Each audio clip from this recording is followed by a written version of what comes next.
Milano è spesso vista come una città che corre, lavoro, moda, affari, ma noi oggi abbiamo deciso di fermarci un attimo e guardarla davvero. Con questo video ovviamente non abbiamo la presunzione di raccontare Milano a chi la vive ogni giorno. Sarebbe impossibile racchiudere tutte le sue sfumature in pochi minuti ed elencare tutti i suoi punti di interesse. Vogliamo però offrirvi qualcosa di diverso, un punto di partenza, un itinerario di 3 giorni pensato per chi la visita per la prima volta o per chi magari pensa di conoscerla già ma non l'ha mai osservata con occhi diversi. Perché Milano non è solo uffici e frenesia, è fatta di cortili nascosti, quartieri con anime differenti, storie silenziose e dettagli che spesso passano inosservati. Quindi venite con noi per scoprire una Milano tra storia e modernità, una città cosmopolita che forse saprà anche sorprendervi.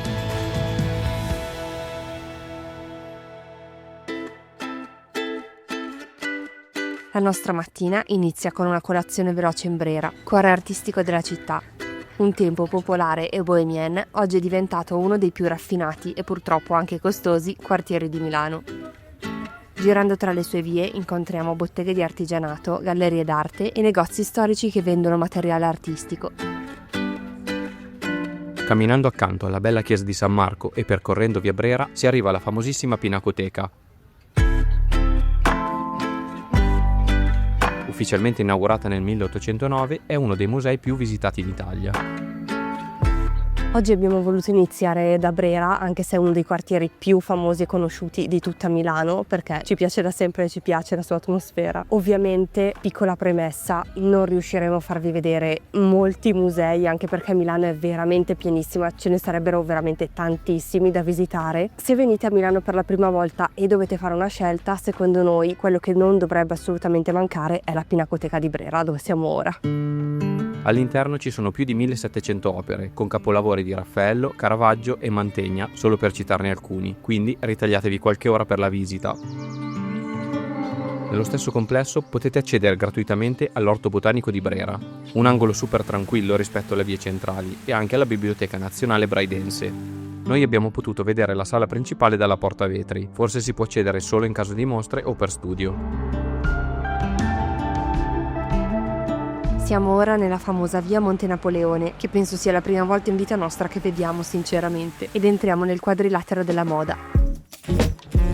Non solo caffè eleganti e boutique di lusso, ma qui ci sono alcuni palazzi e dimore storiche molto interessanti, come la casa museo Bagatti Valsecchi.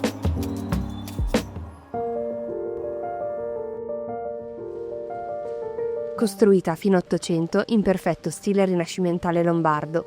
I fratelli che la abitavano hanno voluto creare una casa che fosse come un viaggio nel tempo, nel Rinascimento italiano che loro molto amavano. Ci è piaciuta tanto la visita, tra corridoi pieni di armature, soffitti a cassettoni e immensi saloni.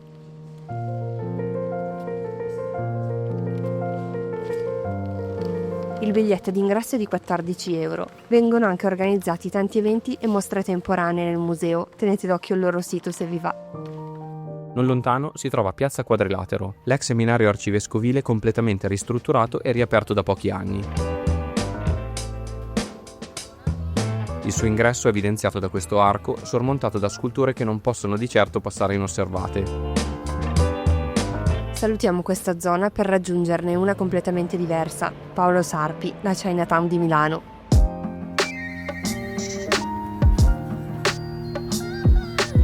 Noi adoriamo questo quartiere, con i suoi laboratori di ceramica, lo street food e i negozi molto particolari. È perfetto se volete fare un pranzo veloce, anche passeggiando, dato che la via è completamente pedonale. Noi ci siamo fermati però in un ristorante per staccare un attimo e ovviamente abbiamo mangiato cinese, una cucina che ci piace tantissimo. Per il dolce ci siamo fermati in uno dei tanti locali che preparano mochi.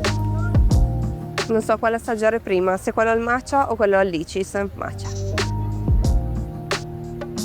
È diverso dai mochi che c'erano in Giappone, c'è dentro il gelato. Abbiamo scoperto oggi che la comunità cinese di Paolo Sarpi è la più antica d'Italia, infatti si sono stabiliti qua già dall'inizio degli anni 20 del Novecento, pazzesco. Comunque se verrete a Milano ci sono tantissime trattorie storiche e che propongono cucina milanese e ok, però se volete provare della cucina internazionale è la città giusta, perché c'è veramente di tutto.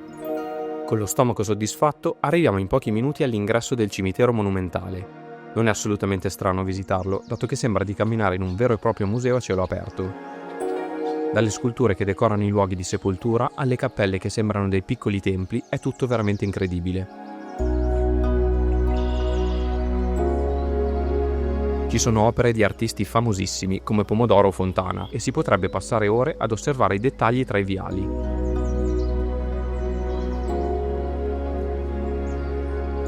Abbiamo appena visitato il cimitero monumentale, non ci eravamo mai stati nonostante la vicinanza e devo dire che è molto interessante sia per l'architettura che per le sculture che hanno stili diversissimi tra loro.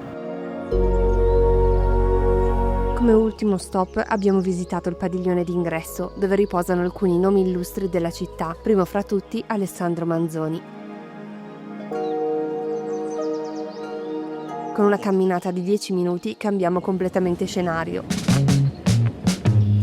Raggiungiamo Corso Como e subito dopo Piazza Gaia Aulenti, simbolo della Milano contemporanea.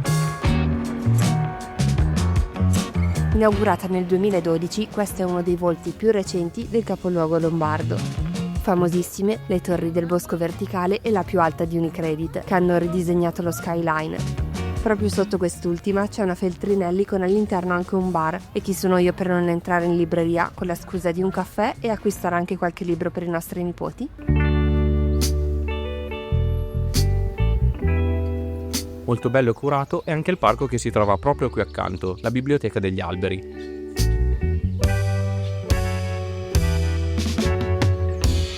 Dove vengono organizzati anche un sacco di eventi all'aria aperta, soprattutto ora che inizia a fare un po' più caldo. Un luogo dove potersi rilassare al sole circondati dal verde nel pieno centro di una metropoli. Alle spalle del Bosco Verticale si trova Isola. Un tempo quartiere operaio, ha subito una trasformazione negli ultimi anni, diventando un hub creativo con locali alla moda. Bellissimo da vedere ma sfidante per chi ci vive o ci viveva. La gentrificazione ha fatto aumentare di moltissimi costi e anche se alcune botteghe storiche resistono, ed è un piacere vederle aperte, molte vengono sostituite con attività più moderne ed attuali. Ci fermiamo qui per cena, in un locale che è stato scelto assolutamente di cuore, perché Bella Tusa è come mi chiamava mio nonno. Paolo ha provato i mondeghili, le tipiche polpette milanesi, io invece l'insalata russa che adoro. Anche i risotti erano fantastici, sia il classico allo zafferano che il mio agli asparagi. Quando usciamo dalla trattoria è quasi buio. Facciamo un ultimo giro per Porta Nuova, tutta illuminata per la sera, prima di prendere la metro e tornare a casa.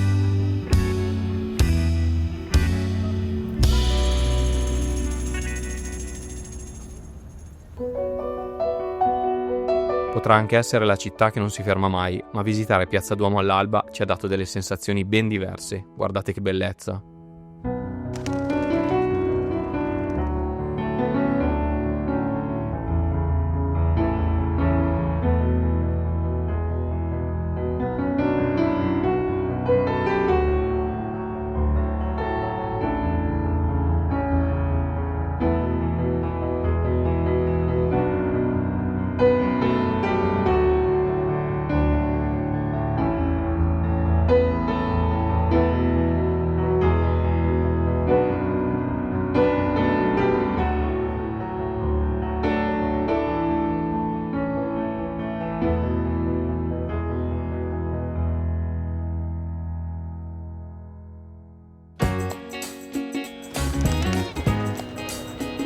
Ovviamente il secondo giorno di itinerario poteva partire solo da un posto, dal Duomo, che è il simbolo indiscusso di Milano.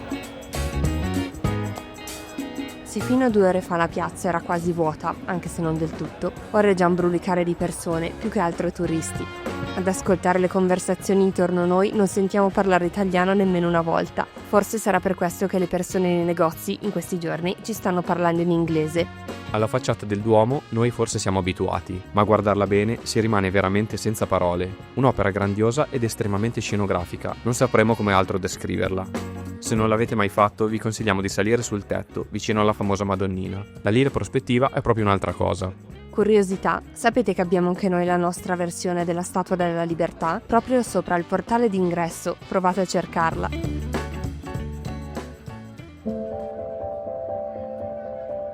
Attraversiamo Palazzo Reale per raggiungere un'altra chiesa, con un aspetto all'apparenza ordinario ma che nasconde un ossario impressionante.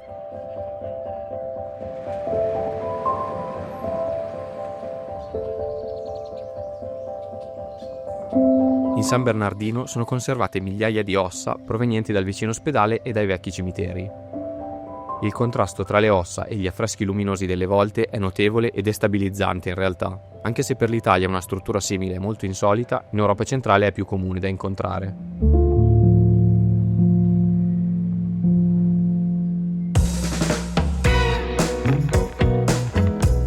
In una piazzetta piccola e raccolta a 2 passi da qui andiamo a fare colazione in un caffè libreria in cui volevo andare da un po'. Ci piacciono sempre i posti con un'anima più lenta.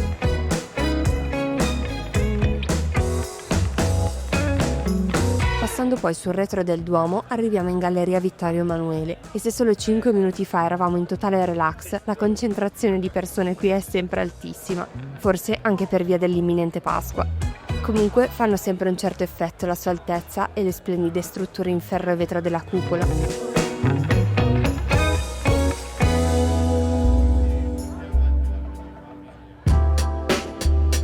La destinazione per pranzo è Luini. Non sarà un piatto tipico lombardo, ma i suoi panzerotti sono storici. Era una vita che non li mangiavamo e sono sempre buoni, ma senza nulla togliere a Luini, quelli che faceva la nonna di Paolo erano un'altra cosa. Li mangiamo in Piazza della Scala all'ombra del monumento a Leonardo da Vinci. Potrete già intuire quale sarà la nostra prossima tappa.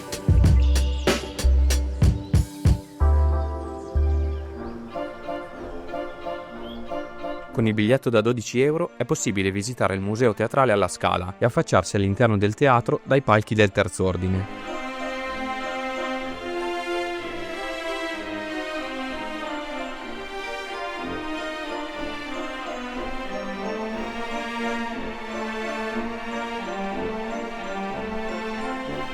Io ero già stata alla Scala per vedere un balletto classico insieme a mia sorella, ma non l'avevo mai vista così, in allestimento, vuota. Lo sapete che ho ballato tantissimi anni danza classica, per me visitare un luogo del genere è sempre super emozionante perché comunque, anche se ho smesso da un po' di anni ormai, la danza è sempre una parte importantissima della mia vita.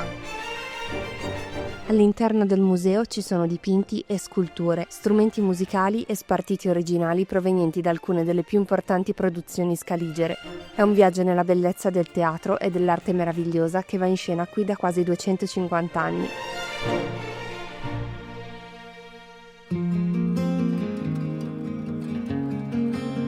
Salutiamo la Scala per andare in Piazza dei Mercanti, che nel Medioevo era il vero centro della vita pubblica in città. Anche se si trova a pochi metri di distanza dal Duomo, la sua atmosfera è completamente differente. È come fare un salto indietro nel tempo, forse uno dei pochi posti in cui possiamo immaginare l'aspetto che doveva avere Milano secoli fa. Anche solo passeggiando per le vie vi imbatterete in tantissimi edifici e luoghi interessanti, dai palazzi monumentali di Piazza Cordusio all'area archeologica di Corso Magenta, proprio alle spalle della storica pasticceria Marchesi.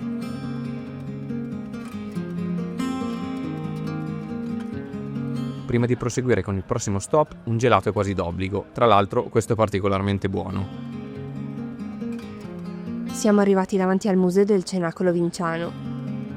All'interno del convento della Basilica di Santa Maria delle Grazie, questa alle mie spalle, si trova l'Ultima Cena di Leonardo da Vinci. Se non l'avete mai vista, vi consigliamo di prenotare l'ingresso almeno qualche giorno prima della visita perché i biglietti si esauriscono super in fretta e il prezzo è di 15 euro. Ah, ovviamente mi stavo quasi dimenticando di dirvelo, noi non potremo farvelo vedere perché all'interno sono vietati video. Sul retro della basilica c'è un punto tranquillo in cui non molti turisti passano. È il chiostro delle rane, molto curato e suggestivo. Una breve passeggiata e siamo al Castello Sforzesco.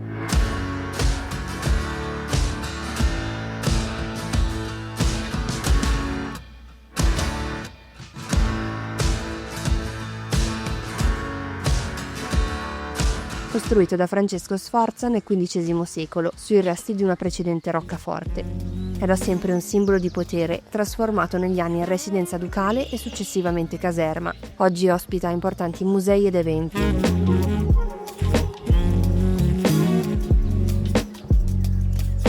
Attraversando i vari cortili si apre davanti a noi Parco Sempione, con una bella prospettiva che arriva fino all'Arco della Pace.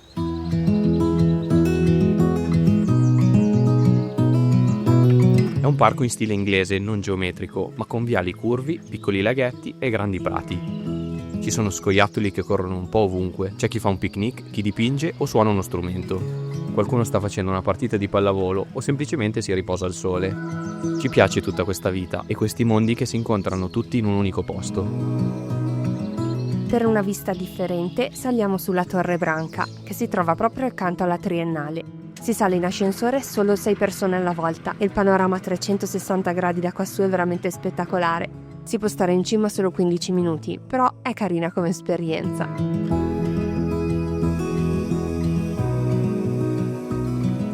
Quando torniamo a terra ci dirigiamo verso l'Arco della Pace. Nonostante sia sempre descritta come una città frenetica, noi in questi 2 giorni abbiamo trovato così tanti posti per rilassarsi. Anche adesso qui c'è un ragazzo che suona il pianoforte in mezzo alla piazza e tante persone sedute ad ascoltarlo. Sono momenti semplici ma che a noi danno sempre serenità. Ripassiamo dal Duomo per il tramonto. Sembra vicino, ma ci sono un paio di chilometri da fare a piedi per raggiungerlo. Finiamo la giornata nella stessa zona in cui l'abbiamo iniziata.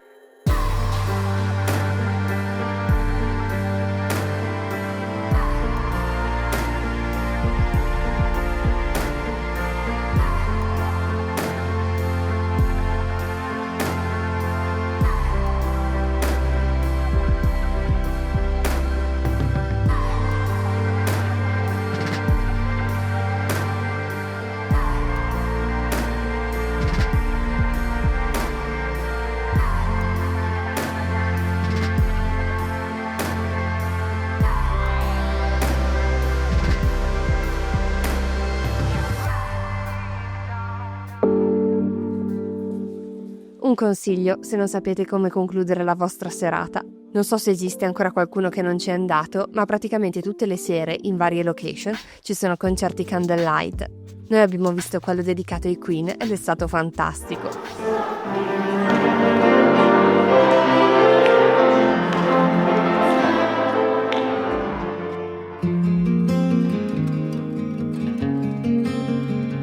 Terzo e ultimo giorno. Non vi abbiamo ancora detto del parcheggio. Noi ogni volta che veniamo a Milano lasciamo la macchina a Famagosta, costa 2,50 € per tutto il giorno e la metro parte proprio da qui, è comodissimo.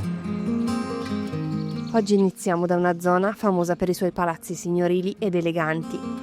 Porta Venezia era una delle porte principali della città lungo le mura e quindi un punto di ingresso importante e rappresentativo. Le famiglie più ricche iniziarono a costruire soprattutto all'inizio dell'Ottocento residenze per farsi notare, principalmente in stile liberty e neoclassico. Intorno a Porta Venezia ci sono alcune delle case di Milano più belle in assoluto. Queste due che abbiamo appena visto sono in stile liberty e hanno delle facciate meravigliose, super decorate. Non so decidere qual è la mia preferita, forse è questa, Casa Guazzoni. Non solo le facciate, ma anche i cortili interni sono meravigliosi. È un peccato non poterli visitare, ma alcuni riusciamo ad intravederli dall'esterno e sono uno più bello dell'altro. Mentre curiosiamo per il quartiere, che è senza dubbio uno dei più eleganti in città, ci fermiamo a mangiare una brioche prima di proseguire. Quello che ci affascina di più sono sempre i dettagli. Un citofono a forma di orecchio, i gargoyle di Casa Berry Meregalli o le pareti di Villa Mozart completamente ricoperte di edera e rampicanti. Ma la prima vera tappa di questa mattina è Villa Necchi Campiglio. Una dimora degli anni 30 tra le più rappresentative di Milano.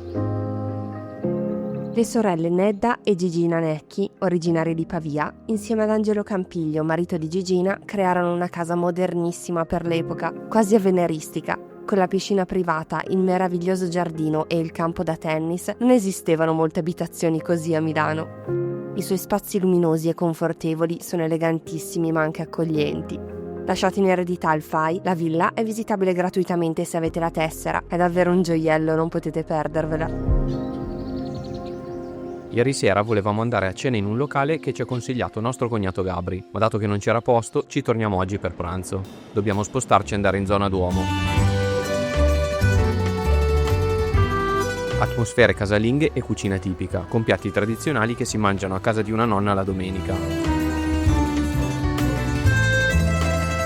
L'insalata russa per antipasto non può mancare e poi riso e latte per un salto indietro nel tempo.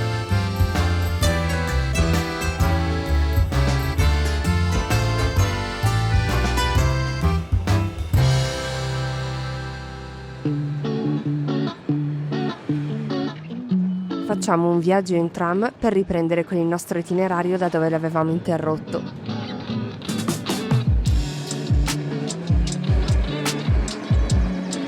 Siamo in via Lincoln, dove le villette costruite a fine Ottocento sono state dipinte con colori sgargianti e allegri.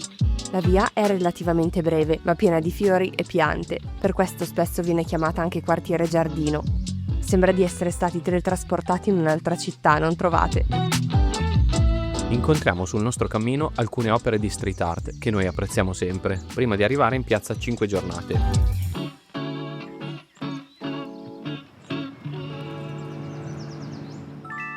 Ci fermiamo alla gelateria Umberto per provare il suo famoso affogato. Preparatevi a fare un po' di coda, ma il gelato è veramente buono. Passiamo poi dalla Rotonda della Besana, parco urbano molto piacevole, dove potersi rilassare sotto il suo lungo portico. Al centro si trova l'ex chiesa di San Michele, ora convertita in museo e spazio per manifestazioni. C'è anche un bistrò che, a quanto ci è stato detto, è fantastico per gli aperitivi, ma è ancora presto e quindi continuiamo con la nostra camminata. Cambiamo zona e siamo alle colonne di San Lorenzo, davanti alla medievale Porta Ticinese. Imboccando l'omonimo viale, che tra l'altro ci è piaciuto tantissimo per i suoi negozi particolari e di seconda mano, si arriva velocemente alla Darsena. Fino agli anni 50 questo era un luogo importantissimo per il trasporto merci, era a tutti gli effetti il porto cittadino. È collegata al Naviglio Grande e al Naviglio Pavese. Nel caso voleste seguire quest'ultimo, magari in bici, arrivereste direttamente in centro a Pavia.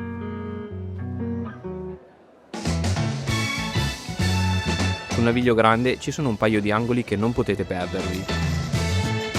La Corte degli Artisti, con le sue case di ringhiera, così tipiche della Milano popolare, e il Vicolo dei Lavandai, piccola via che potrebbe passare inosservata, ma che conserva uno storico lavatoio in pietra e legno. Oggi tutta questa zona è diventata famosa per gli aperitivi e le serate da poter passare nei locali che si affacciano sull'acqua. E dato che è l'orario perfetto per bere qualcosa, noi ci fermiamo e vi salutiamo. Il nostro itinerario su Milano finisce qui. Siamo pronti a ricevere i vostri commenti con tutto quello che non abbiamo menzionato nel video, ma capirete bene che in 3 giorni era impossibile riassumere le centinaia di luoghi presenti nel capoluogo lombardo. Ma scrivete tutto nei commenti, i suggerimenti servono a noi e anche a tutte le persone che li leggeranno, quindi sono ben accetti. Detto questo, speriamo di aver reso giustizia a questa città che viene spesso un po' bistrattata o additata come grigia o senza nulla da vedere. Come sempre, se volete sostenerci, iscrivetevi al canale, lasciate un mi piace o condividete il video. Noi ve ne siamo grati fin da ora. Nel prossimo video restiamo in Italia e andremo verso il mare, quindi ci vediamo tra 2 venerdì con un paesaggio totalmente diverso. Un abbraccio, a presto, ciao! Ciao!